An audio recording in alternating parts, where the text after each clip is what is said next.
الحمد لله رب العالمين والصلاة والسلام على أشرف الأنبياء والمرسلين وعلى آله وأصحابه أجمعين وعلى من تبعهم بإحسان إلى يوم الدين. اللهم علمنا ما ينفعنا وانفعنا بما علمتنا وزدنا علما. أعوذ بالله من الشيطان الرجيم. ولا تصعر خدك للناس ولا تمشي في الأرض مرحا ان اللہ لا يحب كل مختال فخور. جیسا کہ ہماری تفسیر چل رہی تھی سورہ لقمان علیہ السلام کے کئی واقعات ہمارے سامنے گزر چکی ہے. انشاءاللہ کل کی جو کلاس ہوگی صرف اور صرف لقمان علیہ السلام کا واقعہ، کل کے کلاس میں انشاءاللہ پورا لقمان علیہ السلام بارے میں کیا کیا ہے، کیا کیا قصہ ہے، پورا انشاءاللہ کل کی کلاس میں جو نا ذکر ہو، صرف ان کا قصہ اور جو ان کی وصیتیں جو قرآن میں ذکر ہیں. جیسے کہ لقمان علیہ السلام اپنے بیٹے ثاران کو نصیحت کر رہے تھے، کئی چیزوں کی نصیحت کی. ان میں سے ایک بات یہ بھی کرتے ہیں لقمان علیہ السلام، وَلَا تُصَعِّرْ، لا نہیں، تصعر پھیرنا، تصعر کا مطلب پھیرنا، کسے؟ خدک، تمہارے گال کو، تمہارے رخسار کو پھیر لینا. کس سے؟ للناس، لوگوں سے. یعنی کہ ایک انسان مالدار ہوتا ہے، اس کے سامنے جب کوئی غریب آتا ہے تو دیکھتا نہیں اس کی طرف، اسے بولتی ہے کہ وَلَا تُصَعِّرْ خَدَّكَ لِلنَّاسِ. ایک انسان کے پاس سب کچھ ہے، اس کے سامنے غریب آتا ہے، اسے دیکھتا ہے، اسے بولتی ہے کہ تُصَعِّرْ. اصل تُصَعِّرْ کا اصل جو معنی ہے، تُصَعِّرْ کا اونٹ جسے گردن میں کچھ بیماری کی وجہ سے وہ ایسے ہی رہتا ہو، ادھر نہیں دیکھتا ہے، اونٹ بیماری کی وجہ سے ایسے ہی دیکھتا ہے. اس طرح جو نا مالدار جو ہے نا جب اس کے سامنے غریب آتا ہے اس کی طرف نہیں دیکھتا ہے، ایسے ہی دیکھتا ہے، بس اس کی طرف نہیں دیکھتا ہے. تصعر، وہی اللہ نے فرمایا کہ ولا تصعر، تم نہ پھیرو، خدک، تمہارے رخسار کو، تمہارے گال کو، للناس، لوگوں سے. یعنی کہ بعض لوگ کہتے ہیں لوگوں کو حقیر سمجھتے، حقیر سمجھتے ان کو دیکھتے بھی نہیں. وہی لقمان علیہ السلام اپنے بیٹے کو نصیحت کرتے، اے میرے بیٹے تم کسی کو حقیر نہ سمجھتا، بلکہ عاجزی انسان کے اندر ہونی چاہیے. جب انسان کے اندر گھمنڈ آتا ہے تبھی انسان جو نا لوگوں سے جو نا منہ پھیر لیتا ہے. بلکہ آپ صلی اللہ علیہ وسلم کے اندر اتنی عاجزی تھی، آپ صلی اللہ علیہ وسلم غریبوں کے ساتھ بیٹھتے تھے. اللہم احینی مسکینا وامتنی مسکینا واحشرنی فی زمرۃ المساکین. اے اللہ مسکین زندہ رکھ، حشر کے میدان میں بھی میرا شمار مسکینوں کے ساتھ کر. یہ انسان کے اندر ہونا چاہیے، عاجزی، عاجزی انسان کے اندر ہو. وہی اللہ نے یہاں فرمایا کہ جو نا انسان جو نا لوگوں کے سامنے اکڑ کر چہرہ پھیر لیتا ہے، اس کی طرف نہیں دیکھتا ہے کیونکہ غریب ہے، اس پاس پیسہ نہیں ہے. اس طرح حقیر دوسروں کو کرنا شریعت میں جائز نہیں ہے. تم نہ پھیرو تمہارے گال کو لوگوں سے. پھر ایک اور نصیحت لقمان علیہ السلام اپنے بیٹے سے کرتی کہ ولا تمشی، لا نہیں، تمشی نہ چلو، فی الارض زمین میں، مرحا، مرحا بولتی ایک انسان کے پاس مال سب کچھ ہے، بڑے گھمنڈ کے ساتھ خوشی اخشی چلتا ہے، اسے بولتی کہ مرحا. مرحا کا اصل جو معنی ہے ایک انسان کے پاس مال دولت سب کچھ ہے اور کیا کرتا ہے؟ گھمنڈ سے چلتا ہے، وہ بھی خوشی خوشی، اسے بولتی کہ مرحا. تم زمین میں اکڑ کر تکبر کرتے ہوئے نہ چلو. ولا تمشی فی الارض مرحا.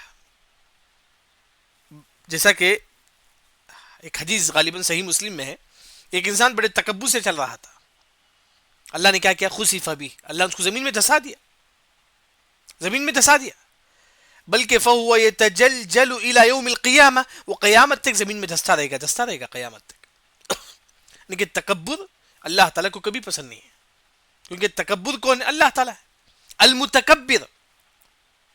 حدیث میں آتا ہے کہ تکبر کرنے والا صرف اور صرف اللہ تعالیٰ ہے. الکبریاء ردائی، تکبر اللہ کا چادر ہے. اگر آپ تکبر کرتے ہیں گویا کہ اللہ کے چادر کو آپ کھینچتے ہیں، گویا کہ تکبر اللہ کا چادر ہے، اللہ کے لیے خاص ہے. اگر انسان تکبر کرے گا، وہی اللہ نے کہا کہ ولا تمشی فی الارض مرحا. اگر اس دنیا میں کوئی انسان اکڑ کر چلتا ہے، گھمنڈ سے چلتا ہے، کل قیامت کے اللہ تعالیٰ کا امثال الذر، چونٹی کی طرح اللہ اس کو بنا دیں گے، چھوٹی چونٹی کی طرح، چونٹی کی طرح اللہ اس کو بنا دیں گے. دنیا میں اکڑ کے چلتا تھا، کل قیامت کی چونٹی کی طرح بنا دیں گے. وہی اللہ لقمان علیہ السلام کی ایک اور جو نصیحت ہے، اے میرے بیٹے تم اکڑ کرنا چلنا زمین. کیوں؟ ان اللہ، دیکھیے لقمان علیہ السلام جو بھی، جیسا کہ شرک نہ کرنا، کیوں؟ کیونکہ شرک سب سے بڑا ظلم. لقمان علیہ السلام اپنے بیٹے کو کہتے ہیں بیٹے تم تکبر سے لوگوں سے منہ مت پھیرنا اور اکڑ کر نہیں چلنا. کیوں؟ ریزن بتاتی ہیں. ان اللہ، بے شک اللہ تعالیٰ لا یحب، اللہ تعالیٰ پسند نہیں کرتے ہیں کسے؟ کل مختال، ہر گھمنڈی انسان. گھمنڈی انسان کو اللہ پسند نہیں کرتے ہیں. فخور، فخر کرتے والا. جیسا کہ آج لوگ بولتے، فخور کا اصل معنی اگر آپ دیکھیں گے، ایک انسان اپنے مال پہ فخر کرتا ہے، میرے پاس اتنا پیسہ ہے. فخور بمالی، اپنے مال پہ، اپنی خوبصورتی پہ، یعنی کہ اپنی شان و شوکت پہ فخر کرتا ہے. یہ اللہ تعالیٰ کو پسند نہیں. یعنی کہ اللہ تعالیٰ جو انسان اپنے مال پہ گھمنڈ کرتا ہے، بلکہ بعض مفسرین نے کہا کہ ایک انسان اس کی بول چال میں بھی گھمنڈ ہوتی ہے. فخور کا ایک معنی بول چال میں گھمنڈ. بعض لوگ ہوتی ہیں ان کی بول میں بھی گھمنڈ نظر آتا ہے آپ کو، وہ کوئی بات بولیں گے اسے گھمنڈ نظر آتا ہے. ایسے لوگوں کو اللہ تعالیٰ پسند نہیں کرتے. جب اللہ تعالیٰ ایسے لوگوں کو پسند نہیں کریں گے تو اس کا انجام کیا ہوگا؟ لوگ بھی ان سے نفرت کریں گے. کیونکہ حدیث میں آتا ہے جب اللہ تعالیٰ کسی سے نفرت کرتا ہے، لوگوں کی دلوں میں بھی اللہ تعالیٰ ان کی نفرت کو ڈال دیتا ہے. وہی اللہ نے فرمایا کہ اللہ تعالیٰ کبھی گھمنڈ کرنے والوں کو، تکبر کرنے والوں کو اللہ تعالیٰ کبھی پسند نہیں کرتا. لقمان علیہ السلام کی آخری جو نصیحت ہے اپنے بچوں کے لیے، اپنے بیٹے کے لیے، وقصت، تم چلنا. وقصت کا مطلب درمیانی، فی مشک، تمہارے چلن میں. یعنی کہ وقصت درمیانی ہونا چاہیے، فی مشک، تمہارے چلن میں. یعنی کہ انسان ایسا بھی نہ چلے کہ بڑے گھمنڈ کے ساتھ، نہیں ایسا چلے کہ بالکل جھک کر، نہیں، نارمل چلے. وقصت کا مطلب نارمل. وقصت کا اصل معنی نارمل چلنا ہے. وقصت فی مشی کا آسان ترجمہ، تم نارمل چلو، نہ ہی گھمنڈ سے نہ ہی جھک کر، بلکہ آسانی کے ساتھ نارمل چلو. نارمل جو ہے نا ایک مسلمان چلنا چاہیے. وہ یہ لقمان علیہ السلام اپنے بچوں کے لیے نصیحت کرتے ہیں. اس کے بعد لقمان علیہ السلام نے فرمایا کہ وغضض من صوتک، اے میرے بیٹے اپنی آواز کو نیچے رکھو. بعض لوگ گھمنڈ سے بات کرتے، نہیں، آواز سے بھی نہیں، زیادہ پست بھی نہیں، آہستہ نارمل آواز سے بات کرو. یعنی کہ تمہاری آواز میں بھی جو ہے نا ایک دم وغضض، نیچے رکھو، من صوتک، تمہاری آواز کو. نہ ہی بلند آواز سے گھمنڈی سے بات کرو، نہ ہی آہستہ، نارمل انداز میں بات کرو. وغضض من صوتک. کیوں؟ ان بے شک، انکر الاصوات، سب سے بری آواز یہ ہے، لصوت الحمیر. حمیر کا مطلب گدھا. گدھا کا آواز ہے نا سب سے بری آواز ہے. گدھے کی جو آواز ہے سب سے بری آواز ہے. حمیر کا مطلب گدھے. دیکھیے اس آیت میں 3 باتیں ذکر ہیں. ایک، جب چلے آپ نارمل چلے، نہ گھمنڈ سے نہ نارمل چلے آپ. وغضض من صوتک، تمہاری آواز جو ہے نا پست ہو. جب یہ آیت نازل ہوئی وغضض من صوتک، صحابہ جب آپ صلی اللہ علیہ وسلم کے پاس آتے تھے اتنا آہستہ بات کرتے تھے، آپ صلی اللہ علیہ وسلم پوچھتے تھے تم نے کیا کہا، تم نے کیا کہا، بولو. یعنی کہ انسان کی آواز میں جو ہے نا گھمنڈی نظر آتا ہے، لیکن آواز بھی نارمل کرے انسان. نارمل جب انسان آواز میں بات کرے گا تو اس میں گھمنڈی نظر نہیں آئے گی. پھر اس کے بعد سب سے بری آواز یہ ہے کہ گدھے کی آواز. یہاں سفیان ثوری رحمہ اللہ نے کہا کہ جو ہے نا جو چیختا ہے جانور، ہر جانور کی چیخ جو ہے نا وہ اس کی تسبیح ہے. جانور جو آواز کرتا ہے نا وہ اس کی تسبیح ہے، لیکن گدھے کی جو آواز ہے وہ تسبیح نہیں ہے. ایسا کہ آپ دیکھیں گے ہر جانور، پرندے بھی، پرندہ جب آواز کرتی ہے، جیسے کہ آپ دیکھیں گے چھڑی جب آواز کرتی ہے وہ کہ وہ تسبیح ہے اس کا. کوا جب آواز کرتا ہے اس کا تسبیح ہے. بلی جب آواز کرتی ہے اس کی تسبیح ہے. لیکن گدھا جو آواز کرتا ہے وہ اس کی تسبیح نہیں ہے. ان کا جو کہنا ہے سفیان ثوری رحمہ اللہ کا، ہر جانور کا جو آواز ہے وہ چیخ ہے اس کی تسبیح ہے، لیکن گدھا جو آواز کرتا ہے وہ اس کی تسبیح نہیں ہے. کیوں؟ اللہ نے فرمایا کہ انکر الاصوات، سب سے بری آواز کس کے؟ گدھے کی آواز. اسی وجہ سے جب گدھے کی آواز آپ سنیں بولو کہ اعوذ باللہ من الشیطان الرجیم. جب بھی گدھے کی آواز آئے تو ایک مسلمان بولے کہ اعوذ باللہ من الشیطان الرجیم. یہاں تک لقمان علیہ السلام کی نصیحت ہو گئی. اچھا، لقمان علیہ السلام کے بارے میں جو بات تفسیر میں جو بات لکھی ہے، انہوں نے 4000 نبیوں کے ساتھ وہ بیٹھے تھے، کیونکہ لقمان علیہ السلام 1000 سال زندگی گزارے تھے. لقمان علیہ السلام جو نا 1000 سال زندگی گزارے تھے، اس میں 4000 نبیوں کو اپنے آنکھوں سے دیکھے تھے، ان کے پاس بیٹھ کر علم حاصل کرے، 4000 نبیوں کے پاس. یہ لقمان حکیم 4000 نبیوں کے پاس بیٹھ کر علم حاصل کرتے تھے. اور یہاں تک کہ جو نا ایک جو بات جو آپ دیکھیں گے امام بغوی وغیرہ کی تفسیر میں یہ بات ذکر ہے، جب لقمان علیہ السلام اپنے بیٹے کو کہتے کہ یا بنی انہا ان تک مثقال حبۃ من خردل فتکن فی صخرہ او فی السماوات او فی الارض یأتی بها اللہ. اے بیٹے تم کہیں بھی گناہ کرو، تم کہیں بھی نیکی کرو، اللہ کو وہ چیز معلوم ہے. یہ نصیحت لقمان علیہ السلام کرتے ہی اس کے بعد ان کے دل میں مطلب یہ نصیحت اتنا اثر ہوتی ہے کہ وہی ان کی وفات ہو جاتی ہے. لیکن لقمان علیہ السلام اپنے بیٹے کو بولتے کہ بیٹے تم کہیں بھی رتی برابر بھی گناہ کرو، رتی برابر اللہ اس کو لے کر آئے گا. جب یہ نصیحت کرتے ہیں لقمان علیہ السلام اس کے بعد ان کی روح قبض ہو جاتی ہے. اور ان کا قبر جو کہاں ہے، تو یہاں آپ دیکھیں گے جو غازہ جو ہے نا، غازہ سے پہلے ایک گاؤں ہے رملہ کے نام سے، غازہ سے پہلے ایک گاؤں ہے رملہ، وہیں لقمان علیہ السلام کی قبر ہے. جیسے کیا ہوتا ہے کہ جیسے کہ ایک سٹی ہوتا ہے، سٹی میں چھوٹے چھوٹے جو نا قریے ہوتے ہیں، اس طرح رملہ ایک سٹی ہے، اس میں ایک قریہ ہے سرفند، سواد را فان سرفند، اس قریے میں لقمان علیہ السلام کی جو ہے نا قبر ہے، اس قریے میں.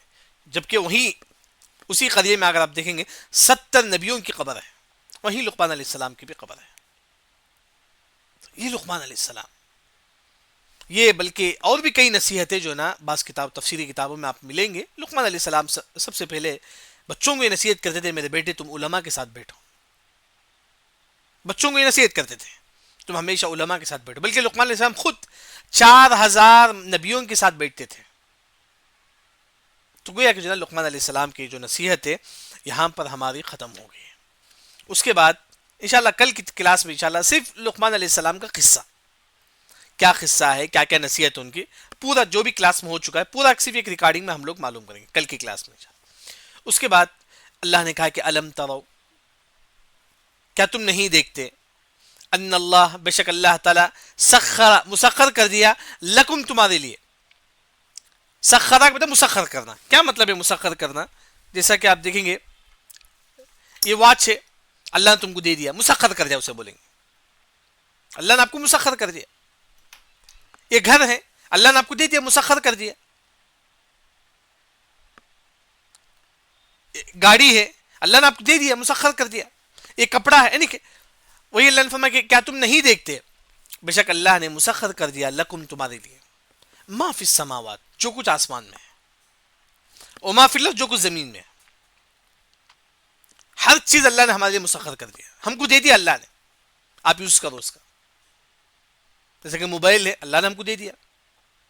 یعنی کہ کئی چیزیں اللہ نے ہمارے لیے مسخر کر دیا. اچھا، آسمان میں اور زمین میں پودے ہیں، درخت ہیں، زمینیں ہیں، آسمان سے بارش آتی ہے، سب کچھ اللہ نے ہمارے لیے مسخر کر دیا، ہم کو دے دیا اللہ نے. اچھا، بلکہ وہ اسبغ، مکمل کر دیا، اللہ نے مکمل کر دیا، علیکم، تم پر نعمہ، اس کی نعمت، اللہ نے تم پر اس کی نعمت کو مکمل کر دیا. اس کی نعمت کون سی ہے؟ ظاہرہ، جو دکھتا ہے، ظاہرہ جو نعمت دکھتا ہے وہ کیا؟ اسلام ہے. ظاہرہ ایک جو نعمت جو اللہ نے مکمل کیا، ظاہرہ وہ جو دکھتا ہے، اسلام ہے، ایک قرآن ہے. قرآن اللہ کی سب سے بڑی نعمت ہے، خوبصورتی ہے. یعنی کہ جو نعمت آپ کو دکھتا ہے ظاہرہ، اللہ نے آپ پر نعمتوں کو مکمل کر دیا. دو قسم کی نعمت، ایک ہے ظاہرہ جو نعمت آپ کو دکھتا ہے، اسلام ہے، قرآن ہے، گھر ہے، بنگلہ ہے، گاڑی ہے، سب کچھ ہے. باطنہ جو نعمت جو چھپی ہوئی ہے، ایک اور نعمت جو اللہ نے آپ پر اور مجھ پر مکمل کیا، باطنہ وہ نعمت چھپی ہوئی ہے. وہ کیا ہے؟ ہم گناہ کرتے ہیں لیکن اللہ تعالیٰ پردہ ڈال دیتا ہے. ایک انسان گناہ کرتا ہے لیکن اللہ پردہ ڈال دیتا ہے، باطنہ. دل کے ایک اور جو نعمت، اندر کے ایک اور جو نعمت ہے، سمجھنا. اب دین کی جو سمجھ ہے آپ کو دکھتا نہیں ہے. آپ دیکھیں ایک انسان نارمل دکھتا ہے لیکن اس کے اندر دین کی سمجھ ہوتی ہے، دین کی سمجھ ہوتی ہے، باطنہ. جیسے کہ لقمان علیہ السلام کالے کلوٹے تھے، بکری چراتے تھے. ایک شخص نے پوچھا، دیکھیے اے لقمان، ایک مرتبہ لقمان علیہ السلام لوگوں کو دین کی باتیں بتا رہے تھے. ایک شخص نے آیا آ کر پوچھا، اے لقمان تم ہی ہوں کیا ہو جو بکری چراتے تھے؟ لقمان علیہ السلام نے کہا کہ ہاں میں ہی ہوں، میں ہی بکری چرانے والا ہوں، میں ہی کالا کلوٹا ہوں. لیکن لقمان علیہ السلام نے کہا کہ لیکن اللہ نے مجھے دین کا علم دیا، اندر کی نعمت جو دکھتا نہیں ہے. باپ جی نا، اللہ نے آپ کو دین کی سمجھ دے دیا، اللہ نے ایک حدیث کی سمجھ اللہ نے آپ کو دے دیا، دین قرآن سمجھ سکتے آپ، یہ بھی اللہ کی نعمت ہے، سب سے بڑی نعمت ہے. یعنی کہ دو قسم کی نعمت اللہ نے ہم پر مکمل کر دی. ایک نعمت جو دکھتا ہے، ایک نعمت جو نہیں دکھتا ہے، وہ ہے عقل. گناہوں پر اللہ پردہ ڈال دیتا ہے، دین کی سمجھ اللہ تعالیٰ دیتا ہے. یہ سب جو ہے نا اللہ کی نعمت ہے جو اللہ نے ہم پر مکمل کر دیا. جو بھی نعمت انسان کے پاس ہے اس نعمت کی قدر کرو. اگر آپ گناہ کریں گے تو نعمت ہم سے چھوٹ جائے گی. اسی وجہ سے جو مشہور جو دعا ہے نعمت ہمیشہ ہمارے پاس باقی رہنے کے لیے، اللہم انی اعوذ بک من زوال نعمتک وتحول عافیتک وفجاءت نقمتک. اللہ جو نعمت جو تو نے مجھے دیا ہے وہ نعمت نہ چھین. صحت بھی اللہ کی نعمت ہے، ہر چیز اللہ کی نعمت ہے. اللہ تعالیٰ تو ہم کو اس نعمت کو نہ چھین. اس طرح اچھا یہاں تک نعمت کو اللہ نے مکمل کر دیا. اس کے بعد اللہ نے کہا کہ ومن الناس، کچھ لوگ ایسے ہی، ومن کے مطلب کچھ لوگ ایسے ہی، من جو یجادل جھگڑا کرتے ہیں، فی اللہ اللہ کے بارے میں، بغیر علم بغیر علم کے، یعنی کہ اس کے پاس علم بھی نہیں ہے، اللہ کے بارے میں آ کے پوچھتا ہے. ولا ہدن، نہ ہی اس کے پاس کوئی ہدایت کی باتیں ہیں. ولا کتاب منیر، نہ ہی روشن کتاب کی کوئی بات، نہیں اس کے پاس قرآن کا علم ہے. منیر کا مطلب روشن، کتاب کا مطلب کتاب. یعنی کہ ایک انسان آ کے آپ سے لڑائی جھگڑا کرتا ہے، وہ انسان جاہل ہے، نہ اس کے پاس قرآن کا علم ہے، حدیث کا علم ہے، ہدایت کا علم ہے، کوئی علم نہیں، کوئی بھی علم نہیں ہے. وہ انسان آپ سے لڑائی جھگڑا کرتا ہے. یہاں اگر آپ دیکھیں گے تفسیری کتابوں میں، ایک شخص آپ وسلم کے پاس آتا ہے، آ کر بولتا ہے کہ نعوذ باللہ یہ فرشتے جو ہے نا اللہ کی بیٹیاں ہیں، یہ فرشتے اللہ کی بیٹیاں ہیں. تو اسی وقت یعنی کہ لڑائی جھگڑا کر رہا تھا وہ، جبکہ اس پاس کوئی پروف بھی نہیں ہے، الٹا آپ سے لڑائی جھگڑا کر رہا تھا، کہہ رہا تھا دیکھیے فرشتے اللہ کی بیٹیاں ہیں، فلاں فلاں، نعوذ باللہ. یہاں تک کہ آسمان سے بجلی آ کر جو نا اس کو ختم کرتے ہیں. وہ مر گیا، وہی مر گیا. یعنی کہ وہی اللہ نے فرمایا کہ جو بغیر علم کے لڑائی جھگڑا نہیں کرنا. آپ کے پاس علم بھی نہیں ہے، آپ پوچھتے ہیں چپ خواہ مخواہ. علم رکھے انسان پھر بات کرے. بغیر علم کے لڑائی جھگڑا کرنا، مسئلے پر بحث کرنا، یہ بیکار ہے. وہی اللہ نے یہاں فرمایا کہ جو انسان بغیر علم کے لڑائی جھگڑا کرتا ہے وہ انسان گمراہ ہے. جیسا کہ بعض علماء نے کہا کہ نضر بن حارث تھا، نضر بن حارث، اس نے آ کر آپ سے کہا کہ اللہ کے نبی یہ جو ہے نا بیٹیاں، فرشتے اللہ کی بیٹیاں ہیں. ایسے آسمان سے جو نا بجلی آتی ہے اس کو ختم کر دیتی ہے، وہیں اس کی وفات ہو جاتی ہے. تو اس کے بعد اللہ تعالیٰ فرماتی ہیں کہ وَإِذَا، جب، یعنی کہ آیت نمبر 21 میں، آیت 20 میں جو بات بتائی گئی ہے، اللہ نے ہر چیز کو اللہ نے ہمارے لیے مسخر کر دیا ہے. جانور کو اللہ نے ہمارے لیے مسخر کر دیا، ہم جیسا بولتے ہیں جانور ایسا کرتا ہے، یعنی کہ ہر چیز. اور دو قسم کی نعمت اللہ نے مکمل کیا ہم پر. ایک ظاہری نعمت خوبصورتی ہے، اسلام ہے، قرآن ہے. باطنی نعمت اللہ ہمارے گناہوں کو چھپا دیا، دین کی سمجھ اللہ نے ہم کو دیا، یہ اللہ کی بہت بڑی نعمت ہے. اور اسی طرح کچھ لوگ بغیر علم کے لڑائی جھگڑا کرتے ہیں، یہ بھی شریعت میں جائز نہیں ہے. اس کے بعد آیت نمبر 21 میں اللہ تعالیٰ یہ فرماتے ہیں، جب کافروں سے کہا جاتا ہے کہ کافر تم ایمان لاؤ، کافر بولتا ہے کہ نہیں، ہمارے امی ابا کافر تھے، ہم بھی کافر رہیں گے. جب کافروں سے کہا جاتا ہے کہ کافر تم ایمان لاؤ، کافر بولتا ہے کہ نہیں، ہمارے امی ابا یہودی تھے، ہم بھی یہودی رہیں گے. وہی دیکھیں، وَإِذَا، جب قیل کہا جاتا ہے، لہم ان کے لیے، کافروں سے کہا جاتا ہے، اتبعوا تم اتباع کرو، ما انزل اللہ جو اللہ نے نازل کیا ہے. اے کافر تم قرآن پر ایمان لاؤ، اے کافر تم قرآن پر ایمان لاؤ جو اللہ نے نازل کیا ہے. قالو، کافروں نے کہا، بلکہ نتبع، ہم اتباع کرتے ہیں، افراد نے کہا کہ ہم اتباع کرتے ہیں کس کا؟ ما وجدنا، جو ہم نے پایا ہے، علیہ آباءنا، ہمارے باپ دادا ان سے. ہمارے باپ دادا کافر تھے، ہم بھی کافر ہیں. ہمارے باپ دادا یہودی ہیں، ہم بھی یہودی ہیں. یعنی کہ جب ان کو دین کی باتیں بتائی جاتی ہیں وہ بولتا ہے کہ ہمارا باپ دادا ایسے ہی، ہم بھی ایسے ہی رہیں. اس کے بعد اللہ نے کہا کہ اولو کان الشیطان، اگرچہ یہ شیطان یدعوہم، تم کو بلاتا ہے، الی عذاب السعیر، جہنم کے عذاب کی طرف. جبکہ شیطان جو ہے تم کو جہنم کے عذاب کی طرف بلاتا ہے، تم اس کی بات مان لیتے ہو. شیطان کیسا بلاتا ہے جہنم کی طرف؟ شیطان کی اتباع. اگر آپ شیطان کی بات مان لیں گے تو شیطان آپ کو جہنم کی طرف لے کر جائے گا. اگر کوئی مسلمان شیطان کی بات مان لیتا ہے تو وہ انسان جہنم میں داخل ہوتا ہے. وہی اللہ نے فرمایا اگر اولو کان الشیطان، شیطان یدعوہم، آپ کو بلاتا ہے، الی عذاب، عذاب کی طرف، سعیر، جو بھڑکتی ہوئی عذاب ہے.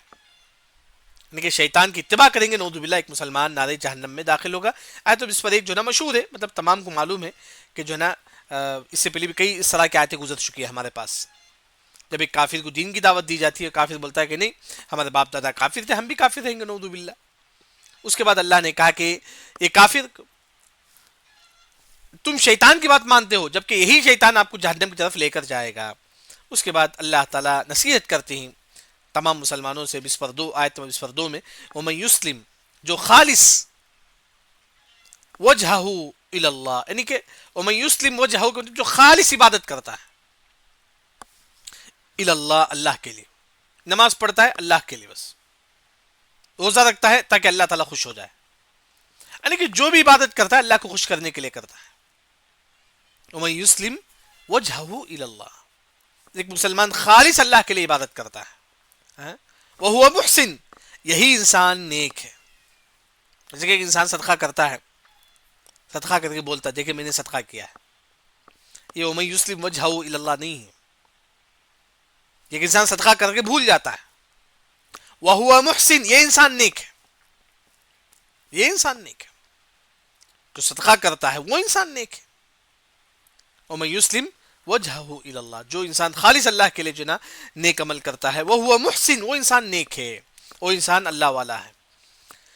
فقد استمسک، پس تحقیق استمسک، تھام لو، بالعروۃ الوثقی، اسلام کی، ایمان کی رسی کو. یعنی کہ عروۃ الوثقی کا جو معنی ہے حلقے کو مضبوطی کے ساتھ پکڑ لو، یعنی کہ رسی کو مضبوطی کے ساتھ پکڑ لو، اس اسلام کو مضبوطی کے ساتھ تم پکڑ لو.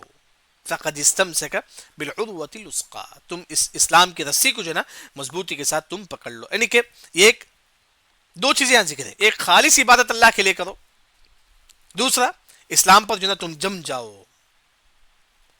پھر اس کے بعد وَإِلَى اللَّهِ عَاقِبَةُ الْأُمُورِ، تمام چیزوں کا انجام اللہ ہی کی طرف جو ہے نا، انجام ہے تمام کاموں کا. اِلَى اللَّهِ، اللہ کی طرف، عاقبہ یعنی کہ آپ جو بھی کام کریں گے اللہ ہی اس کا بدلہ دے گا آپ کو. نیک کام کریں گے اس کا بھی اللہ بدلہ دے گا، برے کام کریں گے اس کا بھی اللہ بدلہ دے گا. جو بھی آپ کام کریں گے اس کا انجام جو ہے نا اللہ ہی کے پاس ہے. اچھا انجام ہے تو اچھا دے گا اللہ تعالیٰ، برا انجام ہے تو نعوذ باللہ برا انجام ہوگا. وہی اللہ تعالیٰ یہاں فرماتے ہیں. اس کے بعد اللہ تعالیٰ کہتے ہیں کہ آیت نمبر 23 میں کہ آپ صلی اللہ علیہ وسلم اگر ایک کافر اسلام نہیں لایا تو آپ سے بہت زیادہ پریشان ہوتے تھے، بہت زیادہ پریشان ہوتے تھے آپ صلی اللہ علیہ وسلم، کیوں کافر اسلام نہیں لا رہا، کیوں کافر اسلام نہیں لا رہا. اللہ نے کہا کہ من کفر، اے نبی جو کفر کرتے ہیں، فلا يحزنک، آپ کو تکلیف نہ دے، کفر، ان کا کفر. یعنی کہ کافر اگر اسلام نہیں لاتے تو آپ سے پریشان ہوتے تھے، وہی مطلب ہے جیسا کہ سورہ کہف میں گزر چکا ہے. فَلَعَلَّكَ بَاخِعٌ نَفْسَكَ عَلَىٰ آثَارِهِمْ، اے نبی تم اپنے آپ کو کافروں سے پیچھے رکھ کر ہلاک مت کرو. یعنی کہ کوئی کافر ایمان نہیں لاتا آپ سے بہت زیادہ پریشان ہوتے تھے، اتنا پریشان گویا کہ اپنے آپ کو ہلاک کر دے، اپنا طبیعت خراب کرے، اتنا پریشان ہوتے تھے آپ صلی اللہ علیہ وسلم. اللہ نے کہا کہ اے نبی تم ایسا مت کرو، اے نبی صلی اللہ علیہ وسلم تم ایسا مت کرو. وہی اللہ نے کہا ومن کفر، جو کفر کرتا ہے، فلا يحزنک، اے نبی آپ غم نہ کرو، کفر ہو ان کے کفر کی وجہ سے. کیوں یہ کافر اسلام نہیں لا رہا؟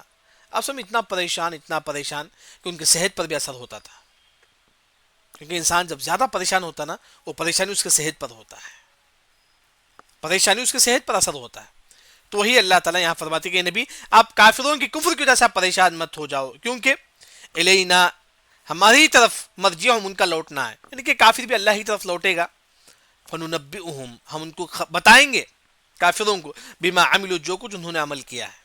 یہ کافر جو بھی عمل کریں گے اللہ جو نا ان کو اس کا بدلہ دے گا. کیوں؟ ان اللہ علیم بذات الصدور، بے شک اللہ تعالیٰ سینوں کی بات بھی جاننے والا ہے. صدور سینہ، سینے میں جو وسوسہ ہوتا ہے وہ بھی اللہ تعالیٰ جاننے والا ہے. پھر اس کے بعد اللہ نے کہا کہ نمتعہم قلیلا، یہ جتنے بھی کافر ہیں نمتع ہم ان کو چھوڑ دیتے، قلیلا تھوڑا. نمتع کا معنی سمجھنے کے لیے جیسے کہ کافر میں بس پیسہ ہے، بنگلہ ہے، سب کچھ ہے. نمتع وہ مزہ کریں، قلیلا تھوڑا، کیونکہ دنیاوی زندگی قلیل ہے. یہ پوری جو زندگی ہے آپ کا 60 سال 70 سال 80 سال، یہ صرف قلیل ہے، تھوڑی سی زندگی ہے. وہی اللہ نے فرمایا کہ کافر اس تھوڑی سی زندگی میں مزہ کر لیں گے، لیکن ثم پھر نضطرهم ہم ان کو کھینچیں گے کس کی طرف؟ الى عذاب غلیظ، دردناک عذاب کی طرف ہم کافروں کو کھینچ کر جہنم میں پھینکیں گے.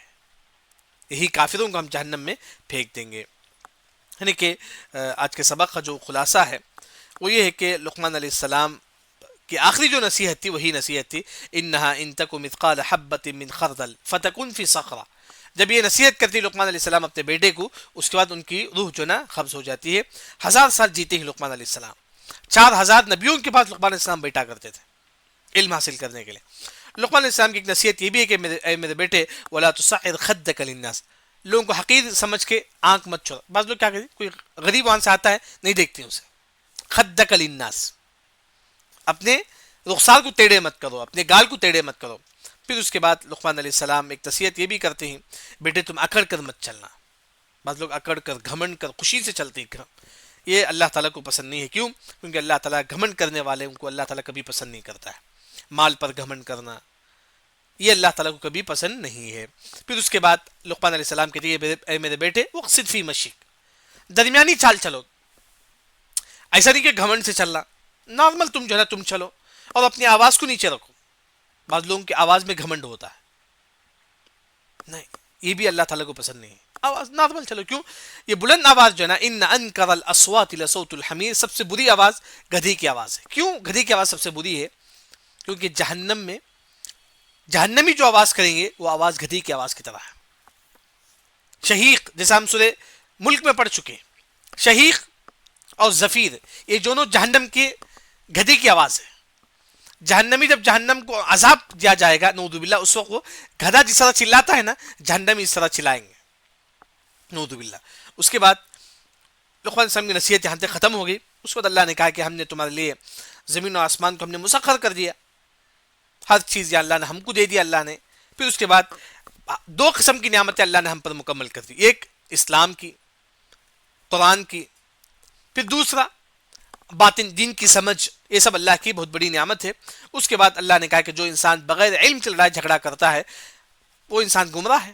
جیسا کہ نظر بن حارث آ کر کہتا تھا کہ محمد اللہ تعالیٰ کس چیز سے؟ دیکھیے اے محمد اللہ تعالیٰ کی بیٹی آئی نا، فرشتے اس طرح بولتا تھا، آسمان سے بجلی آ کر جو نا اس کو وہی ختم کر دیا. اس کے بعد آیت اس پر 1 میں اللہ تعالیٰ فرماتی ہے کہ جب کافروں سے کہا جاتا ہے کہ کافر تم قرآن کی اتباع کرو، وہ بولتے ہیں کہ نہیں ہمارے باپ دادا کافر تو ہم بھی کافر. اس طرح جو نا کافر بولتے تھے نعوذ باللہ. اس کے بعد اللہ نے کہا کہتے ہیں اس پر 2 میں جو خالص اللہ کے لیے عبادت کرتا ہے وہی انسان مومن ہے، وہی انسان مومن ہے، نیک ہے. اور وہی انسان، اور ساتھ میں تم اللہ کی رسی کو مضبوطی کے ساتھ تھام لو. فقد استمسک بالعروۃ الوثقی، تم اللہ کی رسی کو مضبوطی کے ساتھ تم تھام لو اور تمام کا انجام جو ہے نا اللہ کی طرف، یعنی کہ تم جو بھی کام کریں گے اس کا بدلہ تم اللہ تعالیٰ کے پاس پاؤ گے. اس کے بعد اللہ نے کہا جو انسان کفر کرتا ہے اے نبی آپ کافر ہی کا بیزار مت ہو جاؤ، کیونکہ آپ سب دین کی دعوت دیتے تھے. اگر کافر اسلام نہیں لاتا تو آپ سب بہت زیادہ پریشان ہوتے تھے، بہت زیادہ آپ صلی اللہ علیہ وسلم پریشان ہوتے تھے. اللہ نے کہا کہ نبی آپ کافروں کے کفر کی وجہ سے آپ پریشان مت ہو جائے، کیونکہ تمام کافر اللہ ہی کے پاس آنا ہے، اللہ ان کافروں کا بدلہ دے گا، کیونکہ اللہ تعالیٰ سینوں کی بات بھی اللہ تعالیٰ جانتا ہے. پھر اس کے بعد اللہ نے کہا ہم کافروں کو تھوڑی سی زندگی دیتے ہیں، نمتعہم قلیلا، تھوڑی زندگی کافر مزہ کرے، لیکن ثم پھر نضطرہم ہم ان کو کافروں سے کھینچیں گے الی عذاب غلیظ، دردناک عذاب کی طرف.